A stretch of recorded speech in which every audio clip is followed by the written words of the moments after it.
जय Hind, Vande Mataram. Like share and subscribe करना बिल्कुल ना भूलना। चलिए इससे आगे बढ़ते हैं। यहाँ पे छत्तीसगढ़ का नामकरण वाला टॉपिक यहाँ पे स्टार्ट करते हैं। इससे पहले भी वीडियोस बन चुकी हैं, वो भी देख लीजिएगा। कंप्लीट करते जाएंगे, एक एक चीज़ें यहाँ पे धीरे धीरे कंप्लीट हो जाएंगी। तो चलिए स्टार्ट करते हैं। छत्तीसगढ़ का नामकरण कैसे हुआ, आखिर छत्तीसगढ़ को छत्तीसगढ़ कैसे बोला गया।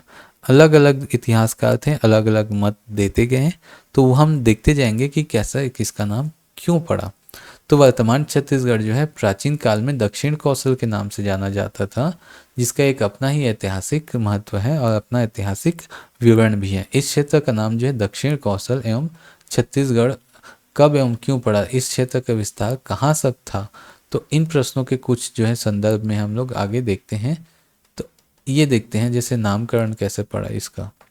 तो दक्षिण कौशल नामकरण जो है कैसे पड़ा ये पहले देखते हैं। तो इसका उल्लेख आपको रामायण काल में जो है देखने को मिलेगा। तो शासन उस समय किनका था, आपका राजा भानुमंत का शासन था। और रामायण के श्लोक तथा कौशल राजनम भानुमंत सुसंस्कृतम, ये जो आपका श्लोक है, इस श्लोक से ही यहाँ पे देखने को मिलता है कि रामायण के जो श्लोक है इसमें देखने को मिलता है कि उस समय तत्कालीन जो थे वहाँ पे कौशल के राजा कौन थे, राजा भानुमंत हुआ करते थे। ग्रंथ के अनुसार देखें कि कौशल खंड नाम का जो खंड था ना, उसके अनुसार जो विंध्य पर्वत के दक्षिण में नागपत्तन या नागपट्टम नामक क्षेत्र में कौशल नाम का राजा शासन करता था। और कालांतर में इस वंश का राजा जो है भानुमंत हुआ करता था, जिसकी पुत्री भानुमति का विवाह राजा दशरथ से हुआ था। और विवाह के पश्चात भानुमति का नाम कौशल क्षेत्र के से होने के कारण इनका नाम जो है कौशल्या भी पड़ा, जो राजा राम की माता थी। ठीक है।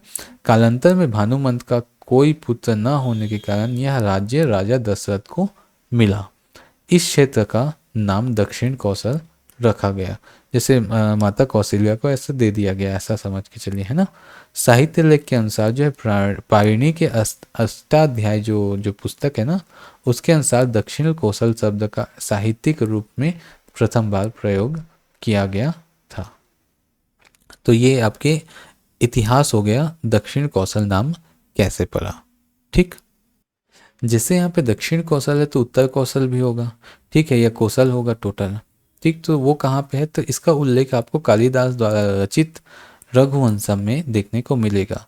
ठीक, तो इस रचना में कौशल एवं उत्तर कौशल नामों का उल्लेख किया गया है। इस रचना में कौशल्या को कौशल देश की राजकुमारी भी बताया गया है, जैसे यहाँ पे हमने देखा था। ठीक है, जैसे यहाँ पे भी हमने देखा। वहीं पे महाकौशल जब नाम यहाँ पे देखने को मिलता है, इसके अनुसार क्या है, प्रोफेसर कृष्णदत्त बाजपेयी के अनुसार जो है आपका स्थापित जो है आपका प्रारंभ में दक्षिण कौशल जो है विदर्भ क्षेत्र के अंतर्गत आता था। बाद में एक बड़े राज्य के रूप में महाकौशल के नाम से भी स्थापित हुआ। यानी कौशल, उत्तर कौशल, दक्षिण कौशल, ये एक्चुअली में ये जो कौशल राज्य है ना, वो देखने को मिलता है हमारा छत्तीसगढ़ का जो एरिया है वो। एक दूसरा सर्वसम्मति से मत रखा गया है छत्तीसगढ़ वाला। तो यहाँ पे चेदी राजा जो थे ना महाजनपद के समय पे, महाजनपद काल में जो है छत्तीसगढ़ में चेदी महाजनपद के अंतर्गत आता था, जो छत्तीसगढ़ का एरिया था। तो उसके नाम से जो कालांतर में यही छत्तीसगढ़ जो था अभ्रंश होकर छत्तीसगढ़ बन गया, ऐसा माना जाता है प्रोफेसर हीरालाल कापियोपाध्याय के अनुसार। नेक्स्ट देखते हैं छत्तीसगढ़। छत्तीसगढ़ होने के कारण छत्तीसगढ़ ऐसा नाम पड़ा। तो वेलगर के अनुसार जो है जरासंध के काल में इस क्षेत्र में 36 परिवार पलायन करा के बस गए थे। ये महाभारत की कथा से जुड़ा हुआ है ना, जहाँ 36 घर हुआ करते थे, इसलिए इस जो नाम को अभ्रंश करते हुए छत्तीसगढ़ का नाम जो है पड़ा, यानी छत्तीसगढ़ से छत्तीसगढ़ पड़ गया। छत्तीसगढ़ 36 गढ़s है ना, किला, ये सबसे ज़्यादा इसको माना जाता है। फिलहाल चिम्स के अनुसार ये जो है मत दिया गया है। जब कलचुरी शासक यहाँ पे जो कल्याण साय थे ना, उन्होंने जमादारी प्रथा के तहत जो है 36 गढ़ यानी 36 किले बनवाए थे, है ना। तो ये जो छत्तीसगढ़ था ना वो शिवनाथ नदी के, ये शिवनाथ नदी ऐसे बह रही है ना, छत्तीसगढ़ का उत्तर का हो गया और दक्षिण का हिस्सा। तो इसमें 18 गढ़ ऊपर पे और 18 गढ़ नीचे पे थे। तो इस तरीके से ये जो गढ़ों में दो पार्ट में डिवाइड किया गया था शिवनाथ नदी के उत्तर क्षेत्र और दक्षिण क्षेत्र में। तो इस प्रकार जो है छत्तीसगढ़ के आधार पे इस क्षेत्र का नाम जो है छत्तीसगढ़ पड़ा था। छत्तीसगढ़ यानी आपका किला, टोटल आपके छत्तीसगढ़ बनाए गए थे इसलिए कलचुगी शासनकाल में। और इसी को सर्वसम्मति से आज की डेट में अक्सर जो है माना जाता है। हालांकि बहुत सारे चीज़ें यहाँ पे देखने को और भी मिलती हैं, लेकिन इसको जो है तथ्य को ज़्यादा मतलब एक्सेप्ट किया जा रहा है। यहाँ पे कोसल प्रदेश का जो उल्लेख है वो देखने को मिलता है हमको कुछ ताम्रपत्र और अभिलेखों में। ये ध्यान रखेंगे, कुछ ताम्रपत्र और अभिलेखों में इसका नाम जो है देखने को मिलता है। उनके उस समय शासक कौन थे और उनका उल्लेख में क्या देखने को मिलता है ये देखते हैं। तो प्रयाग प्रशस्ति काफ़ी फेमस आपका ताम्रपत्र या प्रशस्ति या अभिलेख है ये, जिस जो समुद्रगुप्त द्वारा जो है हरिसेन, हरिसेन बोलते हैं इसको, हरिसेन द्वारा जो है आपका ये प्रयाग प्रशस्ति लिखा गया था उस समय पे, या छपवाया गया था ऐसा बोल सकते हैं। कौशल क्षेत्र एवं महाकांतार के नाम से उसमें वर्णित मिलता है छत्तीसगढ़ का क्षेत्र। बालाघाट का जो ताम्रपत्र अभिलेख जो मिलता है आपका, उसमें पृथ्वीसेन द्वितीय ने वाकाटक वंश के नरेश थे ये, उन्होंने मैकल, कोसल और मालवा क्षेत्र नाम लिख के इसको संबोधित किया है। वहीं पे अड़भार का जो क्षेत्र है वो नंदराज जो पंडुवंशी राजा थे उन्होंने कोसल और उत्कल नाम से, उत्कल यानी आपका उड़ीसा वाला क्षेत्र हो गया, ठीक है। और एहोल जो आपका अभिलेख है उसमें देखने को मिलता है पुलकेशिन द्वितीय द्वारा, जो चालुक्य वंश के संस्थापक या संस्थापक बोलता हूँ शासक हुआ करते थे, उन्होंने भी इसको कोसल और कलिंग यानी उड़ीसा का राज्य जो है उधर पे होता है ना, उससे रिलेटेड करके यहाँ पे जगह को बताया था। वहीं पे दशावतार मंदिर लेक जो है वहाँ पे दंती दुर्ग द्वारा जो है राष्ट्रकूट शासक थे वो भी, तो उन्होंने भी कोसल और कलिंग जो शब्द का उल्लेख वहाँ पे किया है। अन्य अभिलेख में जो है आपका राजेंद्र प्रथम चोल शासक जो थे उन्होंने भी कोसल नाडु एवं ओंड्रा उंड्र, ये जो है आपका ओंड्रा उंड्र आपका उड़ीसा जो हो गया और कोसल नाडु जो है आपका छत्तीसगढ़ के एरिया को कहा था। यहाँ जो प्रयाग प्रशस्ति है ना उसमें समुद्रगुप्त जो लिखा गया प्रशस्ति था उसमें देखने को मिलता है कोसल क्षेत्र, महाकंतार, बालाघाट क्षेत्र में वाकाटक नरेश द्वारा वही पृथ्वीसेन द्वितीय जी द्वारा जो है मैकल, कोसल और मालवा शासक इनकी आज्ञाओं का पालन करते थे। तो वही सब चीज़ें यहाँ पे देखने को मिलती थी। सेम अड़भार वाले क्षेत्र में अभी बताया है ना, अड़भार अभिलेख, एहोल अभिलेख, दशावतार मंदिर का जो लेख है वहाँ पे, अन्य अभिलेख आदि में ये जो है कोसल और जो आगे की जो राजधानी आपके कलिंग आदि के बारे में उसमें उल्लेख देखने को मिलता है। तो कोसल प्रदेश की स्थिति एवं विस्तार कुछ इस प्रकार थी।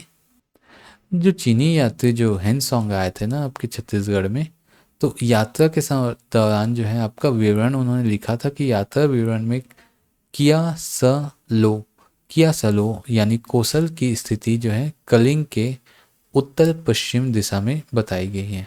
कलिंग के उत्तर पश्चिम दिशा में बताई गई है, जो छत्तीसगढ़ का इलाका है आपका कौशल, ठीक है, छत्तीसगढ़ का इलाका उसमें शामिल है। जो कनिंघम थे ना उनके अनुसार देखने को मिलता है कि उत्तरी सीमा उज्जैन तक, ठीक है, जो उत्तरी सीमा है ना उज्जैन तक जो फैली हुई है, और दक्षिणी सीमा जो है आपके आंध्र प्रदेश तक, उज्जैन से लेके आंध्र प्रदेश तक, और पूर्वी सीमा उड़ीसा तक, और पश्चिमी सीमा महाराष्ट्र, इसके बीच का जो क्षेत्र था वो कौशल क्षेत्र कहलाता था। उसी तरीके से प्रोफेसर हीरालाल के अनुसार जो है आपका पश्चिमी सीमा का जो बरार जिला जो स्थित है, पूर्वी सीमा में संबलपुर है ना, तो इस तरीके से जो इनके बीच का जो एरिया था ना आपका वो क्या कहलाता था, आपका कौशल क्षेत्र कहलाता था, जिसकी राजधानी जो है प्राचीन राजधानी मांदक थी। याद रखेंगे इसकी प्राचीन राजधानी क्या थी, मांदक थी। ये इंपॉर्टेंट हो सकता है, क्वेश्चन पूछ सकता है। एक और जो विशिष्ट अभिलेख इनका देखने को मतलब मिलता है कि लोचन प्रसाद पांडे जी के अनुसार जो है उत्तर में गंगा तक और दक्षिण में गोदावरी तक, पूर्व में समुद्री पाली यानी बालासोर उड़ीसा तक, और पश्चिम उज्जैन तक। छत्तीसगढ़ शब्द का जो प्रयोग है काफ़ी पहले से होता आ रहा है। जैसे आपका 1487 जो 1494 ईस्वी के आसपास में जो है प्रयोगकर्ता थे आपके दलपत राव जी जो थे आपके साहित्य रचना में इनका उल्लेख देखने को मिलता है। वहीं पे गोपाल मिश्र जो कवि थे उन्होंने खूब तमाशा में 1689 में इसका जो छत्तीसगढ़ शब्द का उल्लेख किया है। वहीं पे 1795 ईस्वी में मिस्टर J.T. ब्लंट जो थे आपके बिलासपुर के जो गेजेटियर थे आपके, उन्होंने इसका छत्तीसगढ़ के रूप में वर्णन किया है। और साथ ही साथ बाबू रेवाराम ने 1839 ईस्वी में आपके विक्रम विलास वाले जो उल्लेख थे उसमें स्रोत थे उसमें इन्होंने उल्लेख किया है छत्तीसगढ़ शब्द का। तो काफ़ी पहले से ही इसका उल्लेख देखने को मिलता है। जो दलपत राम राव जो थे आपके दलपत राव जिनको बोला जाता है, इन्होंने प्रयोग कहाँ किया था? आपकी अपनी साहित्य रचना सर्वप्रथम छत्तीसगढ़ी शब्द का प्रयोग देखने को मिलता है। तो सर्वप्रथम छत्तीसगढ़ी शब्द का प्रयोग किसने किया था? तो दलपत राव जी ने किया था। कहाँ पे किया था? तो अपनी साहित्य रचना में किया था। जो रचना थी कुछ इस प्रकार थी कि लक्ष्मी निधि राय सुनो चित दे, गढ़ छत्तीसगढ़ में ना गढ़ैया रही। तो ये जो चीज़ें थी इसमें जो शब्द है आपका गढ़ छत्तीसगढ़, ये जो शब्द है सबसे पहली बार जो है दलपत राव जी ने अपनी साहित्य रचना में देखने को मिलती है 1487 के आसपास में। ठीक, तो दरबारी कवि थे ये खैरागढ़ रियासत के जो राजा लक्ष्मी निधि कर्ण के राय के दरबारी एवं चारण कवि थे। वहीं पे ये देखो ये लक्ष्मी निधि जो राय जो शब्द है ना ये राजा का नाम है वहाँ पे, है ना, खैरागढ़ रियासत के। वहीं पे नोट और देखने को मिलता है कि राजकवि दलपत राय ने सन 1487 में प्रकाशित छत्तीसगढ़ शब्द का प्रयोग किया था और अन्य स्रोत के आधार पर 1494 में इसका सबसे प्रथम प्रयोग किया। वहीं पे कवि गोपाल राव मिश्र जो थे, गोपाल मिश्र जिनका नाम है ना, उल्लेख इनका देखने को मिलता है खूब तमाशा नाम का जो रचना था उनके द्वारा किया गया, उसमें छत्तीसगढ़ी शब्द का उल्लेख 1689 में सबसे प्रथम में उनके द्वारा मतलब गोपाल मिश्र के द्वारा खूब तमाशा में किया गया था। पहले तो ऑलरेडी हो चुके हैं ना 1487 के आसपास दलराम राव या दलपत राव जी के द्वारा। ये दरबारी कवि किनके थे? आपके कलचुरी शासक में राज सिंह के दरबारी कवि हुआ करते थे आपके गोपाल मिश्र। काफ़ी इंपॉर्टेंट पर्सन है, इसके बारे में हम लोग और रचनाओं के बारे में देखेंगे। Mister J.T. ब्लंट जो थे आपके, इन्होंने अपने यात्रा वृत्तांत में जो है आपके 1795 ईस्वी में अपनी यात्रा वृत्तांत में लिखा था कि बिलासपुर की गेजेटियर में लिखा गया किया था इन्होंने कि इस प्रकार जो है इस प्रकार शासकीय रूप से छत्तीसगढ़ शब्द का सर्वप्रथम प्रयोग विशिष्ट अधिकारी द्वारा किया गया। ध्यान रखेंगे शासकीय रूप से ये सबसे प्रथम बार जो है ये यहाँ पे हुआ था किसके द्वारा? आपके मिस्टर J.T. ब्लंट द्वारा जो है बिलासपुर गेजेटियर में सबसे प्रथम बार छत्तीसगढ़ शब्द का प्रयोग किया गया था शासकीय रूप पे। कब? 17 आपके 1795 ईस्वी में। ठीक है, नेक्स्ट देखते हैं आपके बाबू रेवाराम।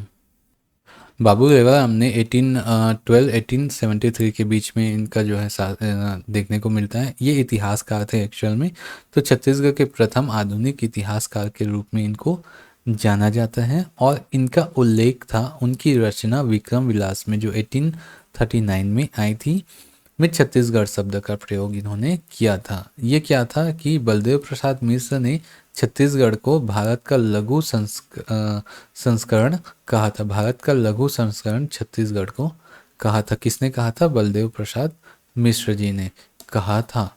तो ये जो छत्तीसगढ़ी शब्द जो उन्होंने लिखा था ना विक्रम विलास, उसमें ये जो वर्ड है आपका बलदेव प्रसाद मिश्र जी के द्वारा छत्तीसगढ़ जो है प्रथम बार जो है बोला गया और उसमें ये भी उल्लेख किया गया कि भारत का लघु संस्करण है आपका छत्तीसगढ़।